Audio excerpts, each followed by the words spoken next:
Hi everybody, tax day is here. It's mid-April. Let's take a look at the Tewaaraton top 10 right now. Let's start with Brandon Corp of Colgate. You know, when you look at the history of this award, guys like Matt Ward, Kyle Harrison, Mike Lavelle, Mike Powell winning. In the past, you've always had to be involved with a playoff contender or a team that's made the championship game. I think Doug Shanahan is maybe the only guy who wasn't on a very, very successful playoff team the year he won the Tewaaraton trophy. That'll work against Brandon Corp, but for my money, he's the best player in the nation. Coming in at number 2, Ned Crotty, Duke University. He's played some attack, he's played some midfield. I love the way Duke used him last week out of the 1-4-1 set where he initiated the offense from up top. Little split dodge action. He's got 36 assists this year. He also showcased his dodging ability from behind on a big little pick. Ned Crotty, one of the top players in the nation, no doubt. Number 3 right now, when you think of good teams, you got to take their best offensive player. They will be finalists for this award, and that's Danny Gladding of Virginia. Gladding was a one-man show in the loss last week against Duke. His ability to dodge topside from behind and score in transition makes him an obvious Tewaaraton finalist. The next guy on my list would be Kenny Nims, Syracuse University. He is amazingly creative in transition. He really understands the settled offense game. He's the glue guy behind the net for Syracuse, and if the Orange are to make a run for the national title, certainly Nims' stock goes up. I love the energy and emotion he brings to the table. His father, Tommy, was a great goalie for Syracuse back in the 80s, and Nims has a great understanding of what the Syracuse lacrosse tradition is all about.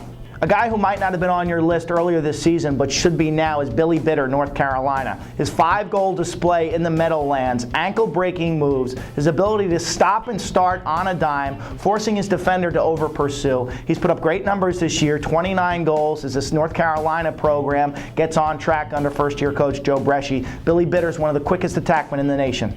When I think of Ivy League goal scorers, I think of Jack McBride, Princeton University sophomore, right-hander. He's got 27 goals this year. His game is kind of a combination between a Jesse Hubbard, who had that great range, the wing shot, and a guy like Matt Ward, opportunistic, high-percentage shooter, shoots the ball overhand. Jack McBride has really taken a great step forward from his freshman year to his sophomore year. A guy who doesn't have the most impressive stats, but I think he may be the best overall lacrosse player in the nation, is Matt Abbott, Syracuse University. 9 goals, 6 assists, no big deal there, but he's got 50 ground balls. If you watch Syracuse play, he's their most valuable player. His ability to clear the ball, his ability to win faceoffs on the wing. Matt Abbott, if you're a coach, if you're a player, if you understand the sport of lacrosse, you know how valuable he is.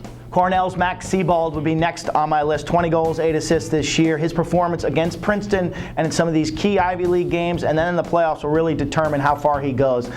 This award, the Tewaaraton Trophy, has really become a team award. Best player on the best team wins the award, and Max certainly has an opportunity over the next month and a half to put himself on the podium. We got 2 more spots in the top 10, and I got 3 guys that I want to fit into those 2 spots. Mike Timms, long stick midfielder, Virginia. He's 6'6", he leads the ACC in caused turnovers. But 2 guys that also deserve mention will be Doc Schneider, leading the nation in save percentage right now for UMass.